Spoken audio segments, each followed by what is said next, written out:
श्लोक 10।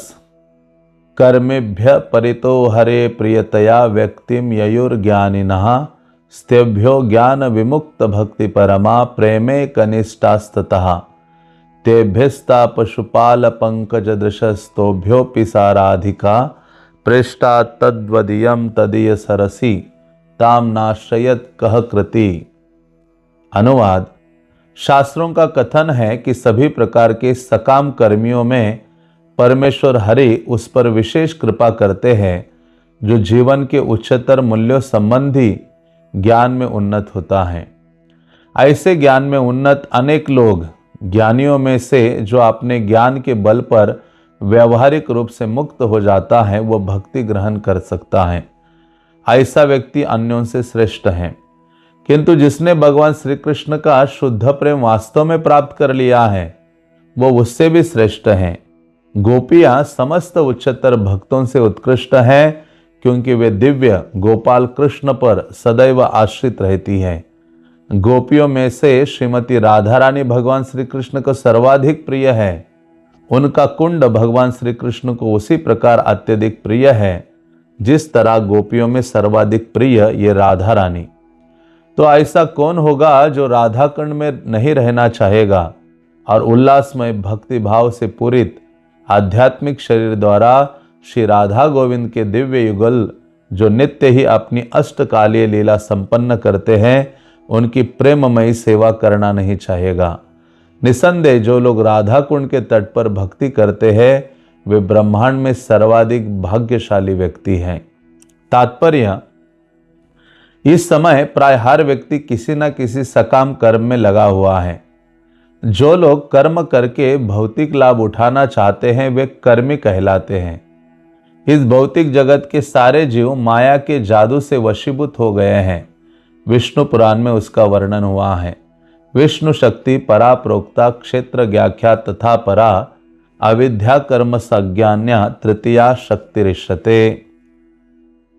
मुनियों ने पूर्ण पुरुषोत्तम भगवान की शक्ति को 3 कोटियों में विभक्त किया है। आध्यात्मिक शक्ति, तटस्थ शक्ति तथा भौतिक शक्ति। भौतिक शक्ति को तीसरी श्रेणी की शक्ति, तृतीया शक्ति माना जाता है।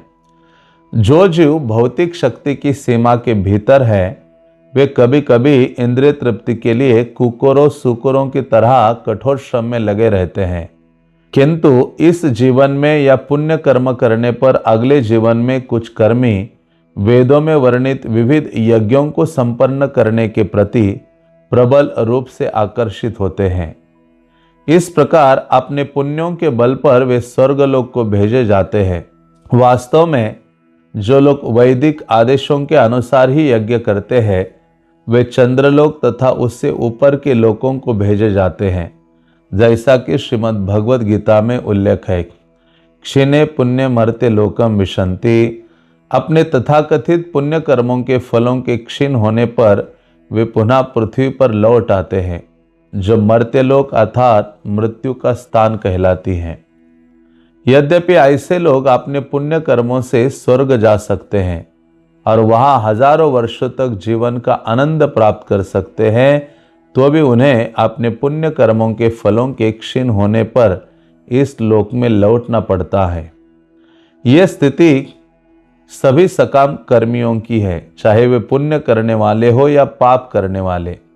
इस ग्रह पर अनेक व्यापारी, राजनीतिज्ञ तथा अन्य ऐसे लोग हैं जो केवल भौतिक सुख में रुचि रखते हैं। वे सभी प्रकार के साधनों से धन कमाने का प्रयास करते हैं, चाहे वो साधन अच्छा हो या बुरा। ऐसे लोग कर्मी या निपट भौतिकतावादी कहलाते हैं। इन कर्मियों में कुछ विकर्मी होते हैं जो वैदिक ज्ञान के मार्गदर्शन के बिना ही कर्म करते हैं। जो लोग वैदिक ज्ञान के आधार पर कर्म करते हैं वे भगवान श्री विष्णु की तुष्टि के लिए तथा उनसे वरदान प्राप्त करने के लिए यज्ञ करते हैं। इस प्रकार वे उच्चतर लोकों में उन्नत होते हैं। ऐसे कर्मी विकर्मियों से श्रेष्ठ होते हैं क्योंकि वे वैदिक निर्देशों के प्रति आज्ञाकारी बने रहते हैं और वे निश्चय ही भगवान श्री कृष्ण के प्रिय हैं। भगवद गीता में भगवान श्री कृष्ण कहते हैं, ये यथा माम प्रपद्यन्ते तांस्ततैव भजामि हम। जो जिस रूप में मेरी शरण में आता है उसे मैं तदनुसार फल देता हूं। भगवान श्री कृष्ण इतने दयालु हैं कि वे कर्मियों तथा ज्ञानियों की इच्छा पूर्ति करते हैं, तो फिर भक्तों के विषय में तो कहना ही क्या। यद्यपि कर्मीजन कभी कभी उच्चतर लोकों को प्राप्त कर लेते हैं, किंतु जब तक वे सकाम कर्म के प्रति आसक्त रहते हैं तब तक उन्हें मृत्यु के पश्चात नवीन भौतिक देह धारण करनी होती है। यदि कोई पुण्य कर्म करता है तो स्वर्गलोक में वो या तो देवता के मध्य नवीन शरीर धारण करता है या उसे कोई अन्य पद प्राप्त होता है जिससे वो और अधिक सुख भोग करता है। दूसरी ओर जो लोग पाप कर्मों में लगे हैं वे पतित होकर पशुओं, वृक्षों तथा पौधों के रूप में जन्म लेते हैं। इस प्रकार जो सकाम कर्मी वैदिक आदेशों की परवाह नहीं करते, विकर्मी विद्वान साधु पुरुषों द्वारा प्रशंसित नहीं होते। श्रीमद् भागवतम में कहा गया है, नूनम प्रमत्तः कुरुते विकर्म यदिन्द्रिय प्रीतय आप्रणोति न साधु मन्येयत आत्मनोयम असन्नपि क्लेशद आसदेह। भौतिकतावादी लोग जो केवल इंद्रिय तृप्ति के लिए कुकुरों सूकरों की तरह कार्य करते हैं वास्तव में पागल है। वे केवल इंद्रिय तृप्ति के लिए सभी प्रकार के गर्हित कार्य करते हैं। भौतिकतावादी कार्यकलाप बुद्धिमान व्यक्ति के लिए तनिक भी शोभा नहीं देते, क्योंकि ऐसे कर्म करने से मनुष्य को भौतिक शरीर मिलता है जो दुखमय होता है। मनुष्य जीवन का उद्देश्य 3 प्रकार की दुखमय अवस्थाओं से बाहर निकलना है जो भौतिक अस्तित्व की भाग रूप है। दुर्भाग्यवश सकाम कर्मी धन कमाने तथा एन केन प्रकारेण क्षणिक भौतिक सुख सुविधा पाने के पीछे पागल हुए रहते हैं। अतएव वे निम्न योनियों में पतित होने का संकट मोल लेते हैं। भौतिकतावादी लोग इस भौतिक जगत में सुखी बनने के लिए मूर्खतावश अनेक योजनाएं बनाते हैं। वे ये नहीं सोचते कि उन्हें कुछ ही वर्ष जीवित रहना है, जिसका अधिकांश भाग इंद्रिय तृप्ति के लिए धन अर्जित करने में बीत जाएगा। अंततोगत्वा ऐसे कर्म मृत्यु के साथ धरे के धरे रह जाएंगे। भौतिकतावादी यह नहीं सोचते कि इस शरीर को त्यागने पर वे निम्न पशुओं या पौधों या वृक्षों का शरीर धारण कर सकते हैं। इस तरह उनके सारे कार्य जीवन के उद्देश्य को पराजित करने वाले होते हैं। वे न केवल अज्ञानी के रूप में उत्पन्न होते हैं, अपितु अज्ञान के धरातल पर यह सोचते हुए कर्म भी करते हैं कि वे गगनचुंबी इमारतों, बड़ी बड़ी मोटार कारों, सम्मानीय पदों आदि के रूप में भौतिक लाभ भी प्राप्त कर रहे हैं। वे ये नहीं जानते कि अगले जन्म में वे पतित होंगे और उनके सारे कार्यकलाप उनके पराभव या पराजय स्वरूप होंगे। यही श्रीमद् भागवतम का निर्णय है, पराभवस्तावद अबोध जातः। अतएव मनुष्य को आत्मा का विज्ञान, आत्म तत्व समझने के लिए उत्सुक रहना चाहिए। जब तक मनुष्य आत्म तत्व के उस स्तर पर नहीं पहुंचता जिससे वह समझ सकता है कि वह शरीर नहीं अपितु आत्मा है, तब तक वह अज्ञान के स्तर पर रहता है। ऐसे हजारों लाखों अज्ञानी लोगों में से जो अपनी इंद्रियों की तुष्टि मात्र में ही सारा समय गंवाते हैं, कोई एक व्यक्ति ही ज्ञान के स्तर तक पहुंच सकता है तथा जीवन के उच्चतर मूल्यों को समझ सकता है। ऐसा व्यक्ति ज्ञानी कहलाता है। ज्ञानी जानता है कि सकाम कर्म उसे संसार से बांध देंगे और एक शरीर से दूसरे में देहांतर करने के लिए बाध्य करेंगे। जैसा कि श्रीमद् भागवत में शरीर बंध पद से संकेत दिया गया है, जब तक मनुष्य इंद्रिय भोग की कोई भी धारणा रखता है तब तक उसका मन सकाम कर्म में प्रवृत्त रहता है। इससे वो एक शरीर से दूसरे में देहांतर करने के लिए बाध्य होता है। इस प्रकार ज्ञानी को कर्म से श्रेष्ठ माना जाता है, क्योंकि वह कम से कम इंद्रिय भोग के अंधे कार्यकलापों से तो बचता है। यह पूर्ण पुरुषोत्तम भगवान का निर्णय है। यद्यपि ज्ञानी कर्मियों के अज्ञान से मुक्त हो सकता है, फिर भी जब तक वह भक्तिमय सेवा के स्तर तक नहीं पहुंच जाता तब तक वो अज्ञान अविद्या में स्थित है ऐसा माना जाता है।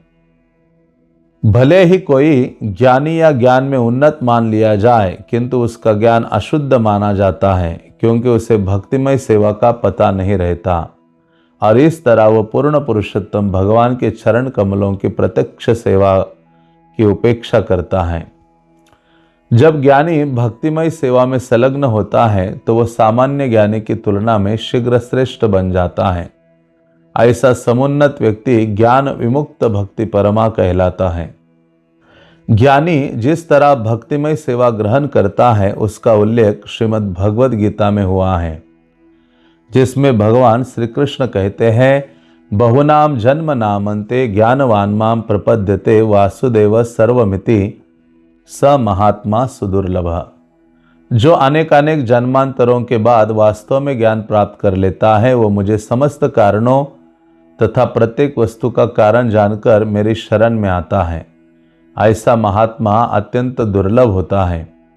वास्तव में चतुर पुरुष वही है जो भगवान श्री कृष्ण के चरण कमलों की शरण ग्रहण करता है, लेकिन ऐसा महात्मा अत्यंत दुर्लभ होता है।